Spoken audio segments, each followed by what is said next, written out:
Welcome to In Your Face. I'm Benjamin Waterhouse along with Bryce Lander and Brian Young. So today we will first be doing will the Cavs get Paul George or Jimmy Butler? Bryce?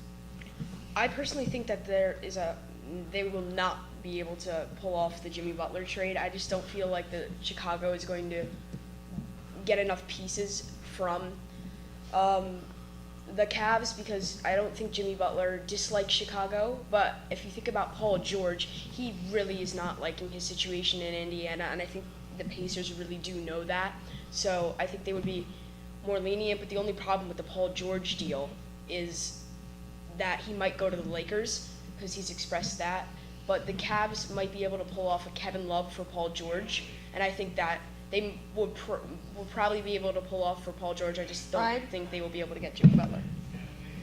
Well, I disagree. I think they will get Jimmy Butler because I think Butler fits better with Kyrie and LeBron in terms of that earlier in his career, he was a third option behind guys like Derrick Rose and Joakim Noah, so he knows how to be a third option. Paul George, for his entire career, has been the first option for the Pacers, and it might take some time for him to adjust as a third option for the Cavaliers, unlike Jimmy Butler, who will accept that role probably better than Paul George. But Jimmy Butler just had the last few seasons, he has been the rock of that team and has had to drive that team. So I think that he might have to be able to adjust back because he was the main star and ball carrier of the Bulls this year.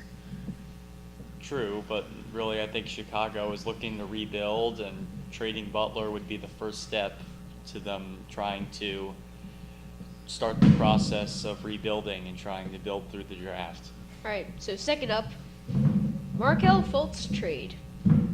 Brian? I personally like this deal. I think Markelle Fultz is going to really fit in with Ben Simmons and Joel Embiid.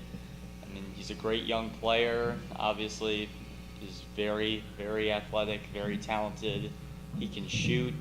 He doesn't have to play point guard. He can play shooting guard with Simmons at the point guard. I just think he's a great fit.